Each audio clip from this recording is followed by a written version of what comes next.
It was before the sun had risen that Ardax's eyes flew open. Like every morning, his immediate thought was that perhaps he was mistaken of the time, or perhaps today there was no need to rise so very early in the morning. But it was with difficulty that he brushed the thought aside entirely. Duty came before all else, and no matter where he was forced to reside, he remained a prince of Urnholm and an heir of Andranax. There remained work to be done, and he would do it. With an effort that felt greater than it really was, he pushed back the blankets of his bed and swung his legs out over the side. Out of the corner of his eye, he could see that Thel was already awake, waiting for him patiently to rise. Nothing new there. Thel made a point of always being the first of them to be awake, and sometimes Ardax had to wonder if the other man ever bothered to sleep at all. Certainly he seemed blessed with boundless energy, at least far more so than Ardax himself. His bed seemed to call for his return more sweetly than ever, but Ardax ignored the urge and lifted himself to his feet. "Any news from the capital?" he murmured to his servant, careful to keep his voice low. Unlike in the palace of Urnholm, the walls in this house were thin, and he was loath to risk the fury of his brother's wife, should he accidentally wake the children. Thel shook his head wordlessly before handing Ardax's clothes neatly folded. He turned away to let Ardax dress in some privacy, and the prince stripped off his nightclothes as quickly as he could. He had not expected to receive another letter from home today, but at this point the question came so readily to his lips that it was almost how he said good morning. It had been 4 years now since their arrival in Broken Scar, and still Urnholm remained under siege. When they had first been exiled here, Ardax had consoled himself with the thought that in perhaps only a few short months they would be on their way home to reunite with his father and brothers. He had been a fool to expect such an easy victory against the likes of a Black Sire. Word had spread throughout all of Dwero country that the great mountain city had sealed its gates and gone silent, refusing entry to all who approached. There was speculation from all and sundry as to the reason, but his father had wisely kept the nature of their enemy a secret. Christofax and some of his other brothers disagreed with that decision, but Ardax believed there to be wisdom in it. How many would even believe them, if they were to claim that the Pale Lady herself dwelt beneath their fair city? And those who did believe would be wont to spread panic and chaos with their doomsaying.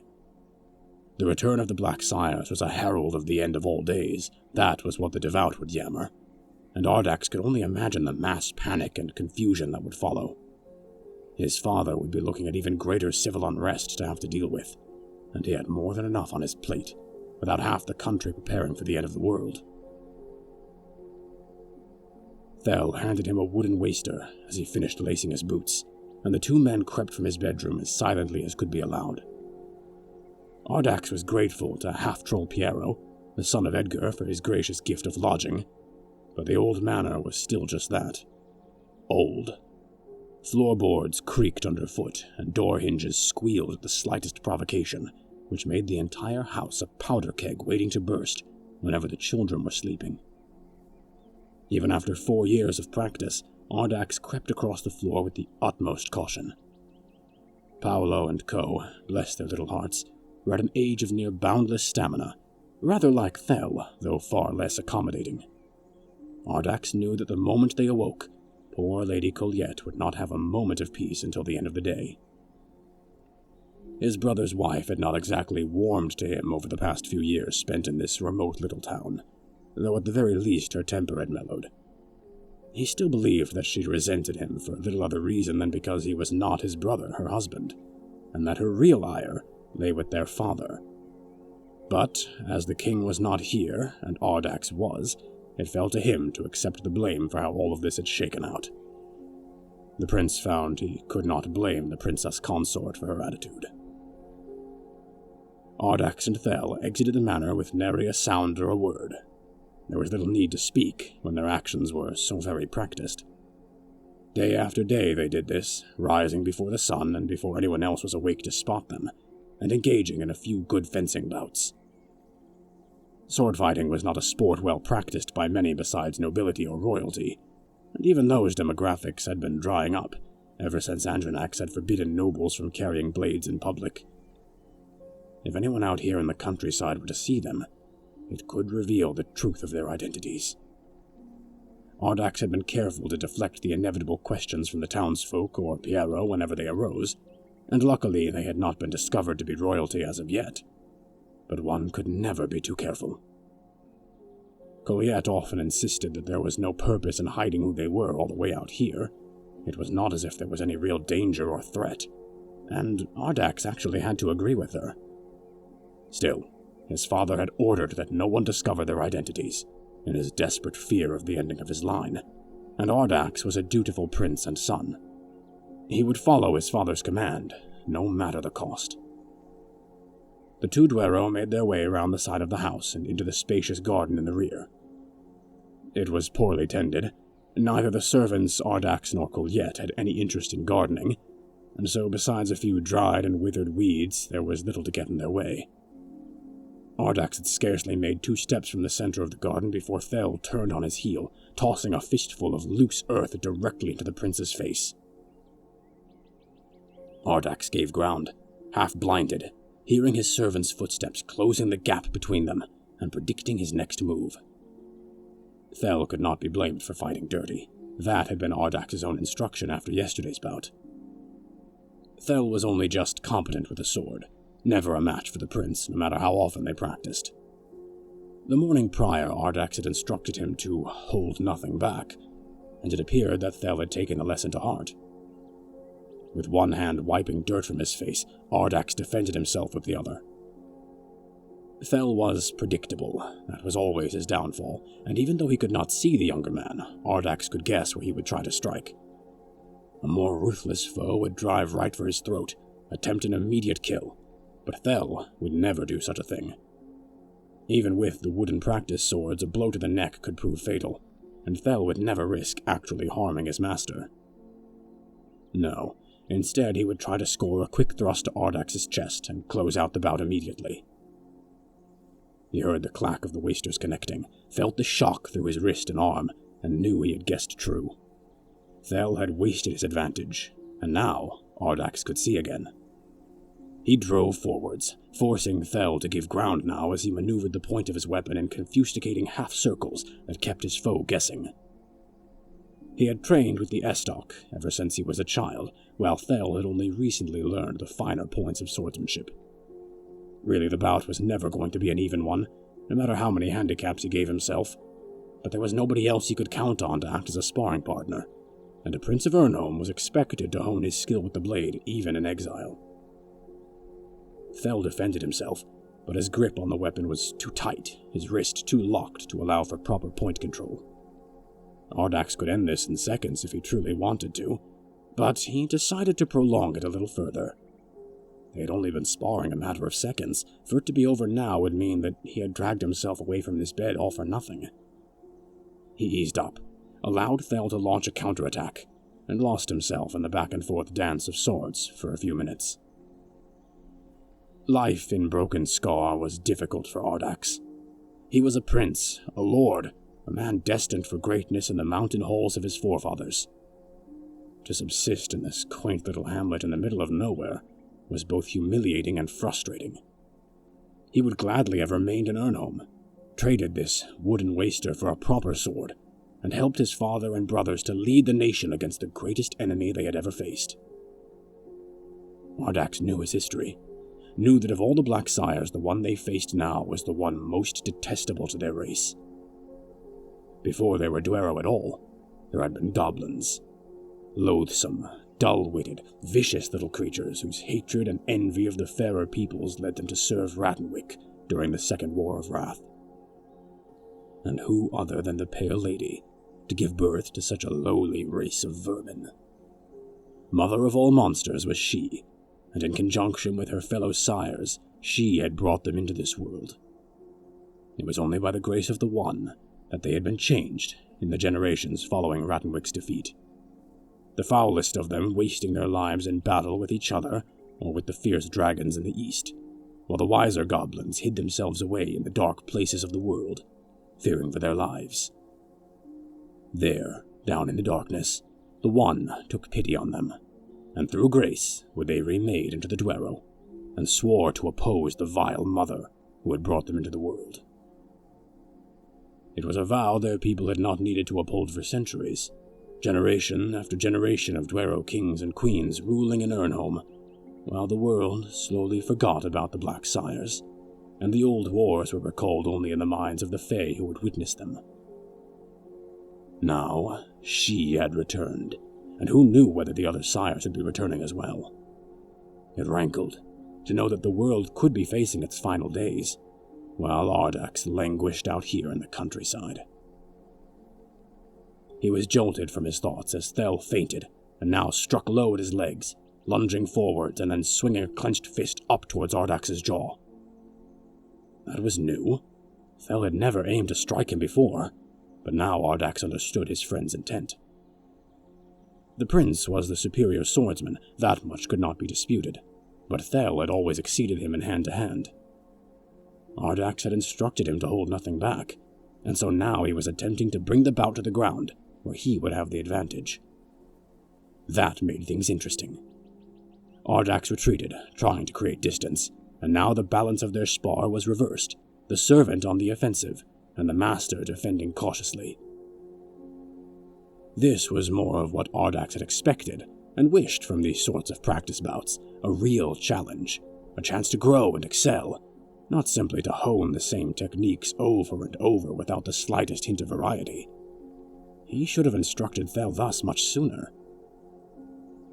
Ardax hopped nimbly over the sweep of Thel's leg, then nearly buried his sword point in the ground as Thel pivoted on his arm out of the way, trying to wrap his other leg around Ardax's ankle and haul his feet out from under him. Thel had always been talented in close quarters, and recent years had only seen those skills improve. All of them had needed to find some way to occupy themselves out in this dreary, isolated town. Colette had kept her hands full with the children, and the other servants had assisted her there, but Ardax needed to do something or he would have lost his mind. Besides, there were appearances to keep up. He and Thel had gone into town shortly after their arrival to look for work. Coin was no issue. Christofax sent couriers with letters and treasures for his wife monthly, but no one in town could know that. Despite Thel's insistence that he remain by his master's side at all times, they had settled in different careers here in Broken Scar. Ardax had caught the attention of a moneylender in town. He could read and write and had a good head for figures, a rare skill in these parts, and had been taken on as an assistant without so much as an interview. Thel had fewer skills to work with, but Ardax had instructed him to go out into the fields and ask about for work there, and like the good servant he was, Thel had obeyed. The younger Dwero had been accepted by the other field hands quick enough, and whenever they were not hard at work, they amused themselves with playful roughhousing, boxing and wrestling amongst themselves. Thel had been a decent fighter when they had left Ernholm, but knew nothing save for what Ardax had taught him when they had been boys. Now he had most certainly exceeded his master, at least in the ways of the empty hand. They would see if it would be enough for him to win today. Ardax planted his feet, taking the next blow to his shin and refusing to let it shake him. The kick hurt, enough so to make him want to hop about and clutch at the spot, but he refused to let pain master him. Instead, he pressed the advantage. Thel would have expected the kick to knock him off balance, and when it did not, he would have no recourse. Ardax drew his sword arm close, grasped the middle of the blade in his other hand, and closed the gap. The estoc was a nobleman's weapon, a kingly weapon, the height of Dwero bladesmithing. In the old days, back before peace had come between themselves and the trolls beyond the peninsula, his ancestors had needed weapons that could mitigate a troll's many advantages over the little folk. The spear was the preferred weapon of the masses, able to pierce the troll skin that was too tough to slice, but a king showed his valor through action, and what action was more valorous than to face down a foe twice your size with only a sword in hand? Thus the estoc. Stiff, sturdy, unbendable as the will of him who wielded it, and with no edge to cut with. It was a symbol just as much as a tool and weapon. Any man could carry a sword with a blade for slicing and hacking at one's own kind, but a Dwero king swore to protect his people, not to harm them. The estoc, with a sharpened point to spear the foe, and no edge to cut the friend, was the perfect fit. Now, Thel made his last mistake. Once again he had shown himself to be predictable. He had tried one more time to force the skirmish to the ground, and now that Ardax knew his play, it was easy to plan around it. He swayed out of the way of Thel's outstretched fist, hooked the other man's arm through his own, and drove the point of his waster against Thel's chest as they both toppled to the ground. Had the sword been a real one, Thel would be dead. The duel was over, and Ardax had, once again, claimed victory. He laughed as he clambered to his feet, reaching down to pull his servant up after him. "Unfortunate," Ardax remarked. "You were closer than ever to winning the day this time." "Aye, sir," Thel agreed. "Thank you, sir." Ardax took a moment to stretch and look to the east, where the sun was just beginning to rise. Piero would be up and about soon, and it would be better for him not to see either of them with sword in hand. He wished that there was time for another match, but perhaps this evening, when the day's work was done, and nobody would be nearby to observe them. It would be a long and dreary day at the moneylenders, and one that he could expect to spend tallying figures and scribbling notes on old papers and documents, a task that paid decently but left Ardax drained and irritable. He almost wished to join Thel out in the fields, but as prince he was expected to keep his wits as swift as his sword hand, even if it meant debasing himself in the service of a man who he suspected to be something of a buffoon. As it was, Piero would be marching into town shortly. Ardax and Thel would have time for a hurried breakfast before joining him on his way, and once at the gates where they had first met, the three men would part ways. It was their usual habit to spend the commute in one another's company. Piero had proven a stalwart friend in the years they had lived here, and Ardax could safely say that he would miss the young miller when they eventually left here and returned home to the capital. Aside from just giving Ardax and Colliette a place to call home in the old manor, Piero had almost become a part of the family over the past few years. Paolo and Co. loved him like an elder brother, and it was whenever he could spare time that the half-troll would come and visit and play with them. Lady Colliette had at first been frightened of Piero's monstrous size and prodigious strength around the children, but a gentler soul than his would be difficult to come by, nor a kinder one. Piero's father, Edgar, had not survived his illness for long after Ardax had arrived in Broken Scar, and while he would never admit it, Ardax suspected that Piero would have drowned in his loneliness without the company of the young ones and the rest of them. Certainly Ardax found the young man to be pleasant company. Charming, humble, intelligent, and never boastful, Piero was as shy as he was strong, and had taken quickly to the newcomers who seemed to be outsiders in Broken Scar just as much as he was. Ardax supposed it must be difficult to be half-troll in a country populated almost entirely by Dwero. Folk were harsh against anyone different from themselves, no matter how genial that outsider may be. Even after 4 years, Ardax himself still fetched a suspicious glance from one or two of the old-timers in town, and even some of the younger folk as well. Try as he might, he could not completely hide the nobility of his birth from these commoners, and it did little to endear him to them. "Ardax!" A voice snapped from behind them, and made the prince start. Colliette was standing at the edge of the garden, arms crossed, regarding both men with disapproval that could cut like a knife. He had barely a moment to ponder what he could possibly have done to upset her this time, before his brother's wife was storming across the garden to jab a finger to his chest. "Care to explain why I found Paolo with this halfway into his mouth this morning?" she snapped, hefting something small and shiny in her other hand. Ardax recognized it immediately. It was a brooch, his brooch, and one of his symbols of office as prince. A bronze relief of a heron, representative of the last-born son of the king, the edges of the image worn and tarnished with age. Ardax never wore it anymore, at least outside of the manor, but he supposed he must have carelessly left it somewhere that Paolo could reach it. He started, but Colliette cut him off. "You understand what could have happened if he had tried to swallow this. How often must I tell you to think and be mindful of where you leave your things lying about? And what do the two of you think you're doing out here so early in the morning anyhow?" Ardax opened his mouth to try and explain, as well as to remind her not to call him by his full name, But Thel interrupted. "The fault is mine, milady. My lord instructed me to attend to his effects yesterday evening. I did not consider that the young crown prince could reach the brooch when I left it. I offer my apologies for what they are worth." He dropped to a knee in supplication, bowing his head. Colliette regarded the younger man in surprise before scrutinizing Ardax closely. Thel was a loyal friend, that much was for certain. Ardax had never instructed him to attend to his belongings last night, but Colliette was always more lenient with just about everyone besides him. Ardax did his best to conceal his surprise and maintain his composure. "I pray you will forgive my servant, my lady," he replied, plucking the brooch from Colliette's hand and slipping it into his pocket. "His duties are often so many that he can lose track of them. We will not allow it to happen again. I do hope we did not wake you. Thel was assisting me in maintaining my hand with a blade, as we do every morning." Colliette snorted in a rather unladylike fashion. "Swords, of course. I suppose nothing has come of your blundering this time. See that you and your servant are more mindful of my children in the future. They're your nephews, Ardax. Try and at least pretend that you are in any way comparable to your brother, my husband." Ardax bristled but said nothing. Colliette's face softened as she turned to Thel, who remained on his knees. "You are forgiven, Thel, dear," she said gently. "Don't let it happen again, and come inside for something to eat before you're off to the fields." Thel stood and nodded emphatically. "Of course, milady. Thank you, milady." He stood dutifully behind Ardax as Colliette made her way back around the side of the manor, and both men stood there, waiting for the other to move first.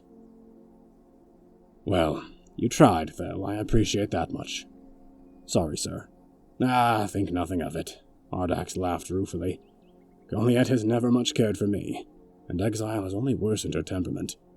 There are worse problems to have. Come, we ought to bring something for Piero to eat on our way into town." "Aye, sir."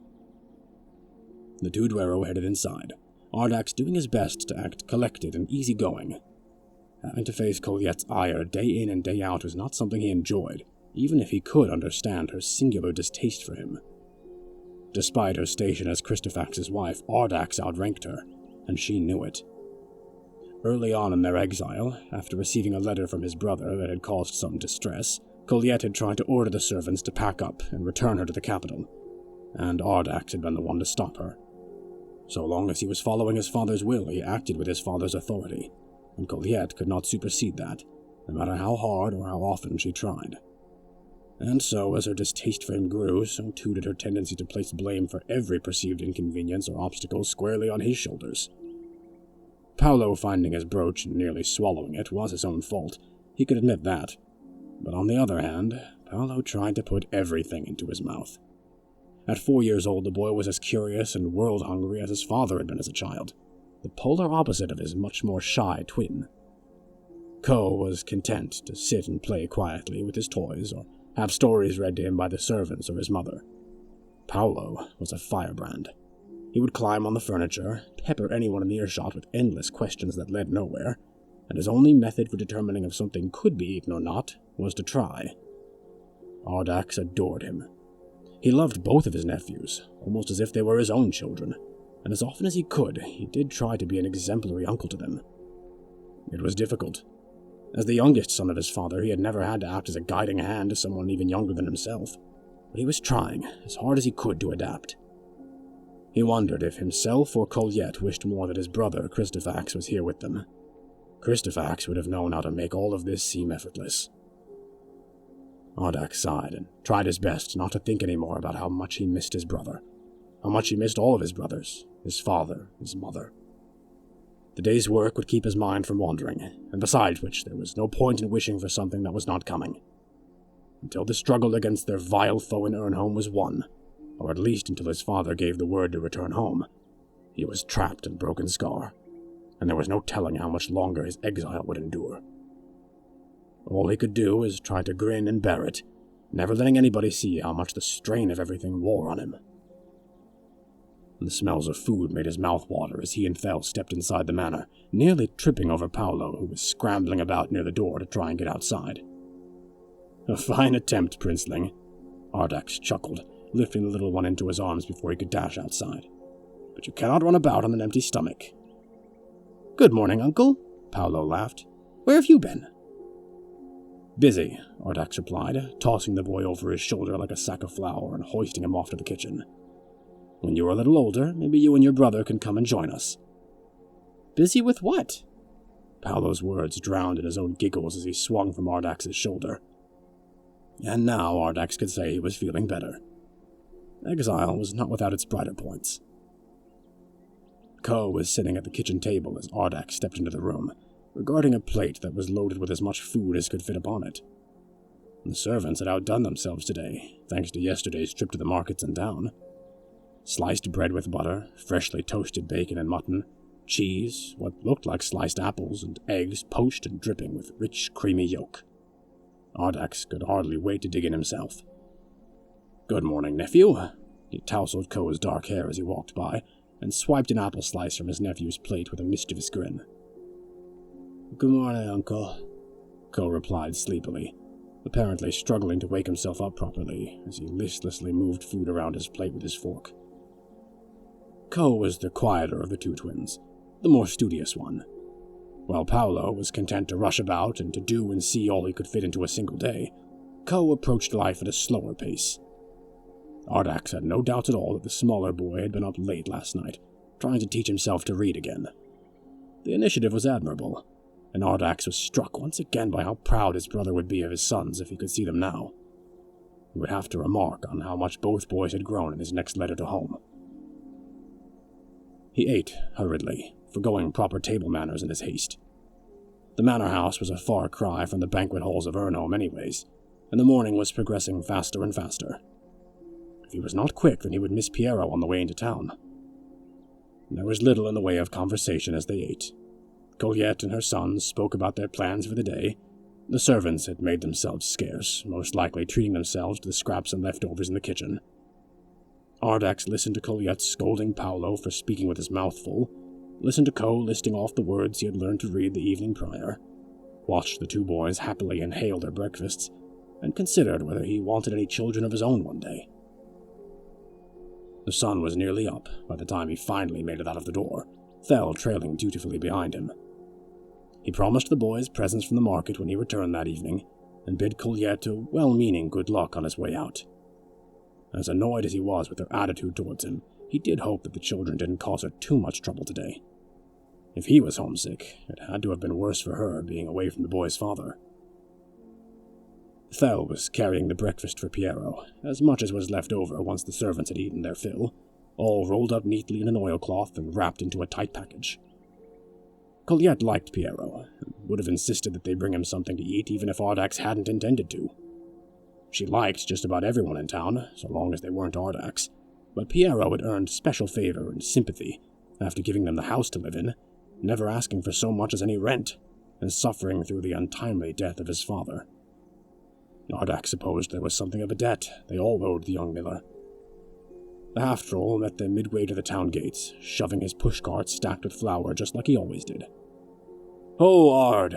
The miller's jovial shout broke through the quiet of the morning like a thunderclap. "Hello there, miller," Ardax grinned back, lifting his arm above his head in greeting and waiting for Piero to catch up to them. "Hello yourself, apprentice moneylender," Piero gave him a good-natured jostle. Ardax shrugged. "Fellow's got to eat, hasn't he? No shame in going where the market takes me." On the subject of eating, Piero eyed the package that Ardax had given Thel to carry. "Of course, courtesy of the Lady Corinne." He waved a hand nonchalantly, and Thel handed the package over to Piero, who took it with gusto. "Much obliged, friend. I have no shortage of money, but damn if I'm any good as a cook." Truth be told, Piero was actually something of a talent behind a stove or cookfire, but like most of his talents, he appeared woefully ignorant of it. Ardax supposed it was his troll heritage that made him so naturally gifted at just about anything he tried. Still, Colette would appreciate the compliment. "You must tell me, how are the boys?" Piero asked through a mouthful of bacon and cheese, his pushcart momentarily forgotten. Ardax laughed. "No better or worse off than when you saw them yesterday.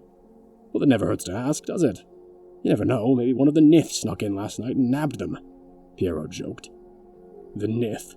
Please, we aren't children, Piero. I suppose with the looseness of the timbers in the old manor, one of them would have no trouble at all slipping in.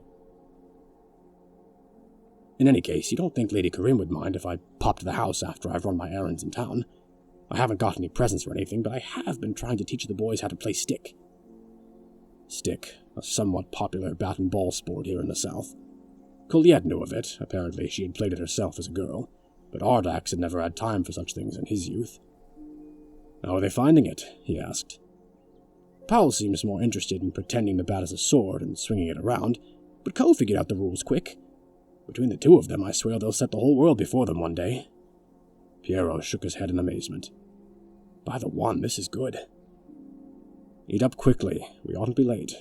Ardax hid the way that Miller's praise of his nephews made him glow with pride. They weren't his sons, no, but they were his blood, and Ardax couldn't help but be proud of them. Mornings like this were as common as could be, and yet Ardax had to remind himself not to be too comfortable or contented with this life. Broken Scar was not where he belonged, and living here was not a holiday. Even so, the slowly rising sun on his face as they walked, the laughter that bubbled up out of his throat when Piero told jokes, a full belly and strength in his limbs, all combined to make Ardax feel that maybe exile was not so awful after all. He was going to miss this place. It was about a mile out from the town proper that Piero abruptly changed the subject of their conversation.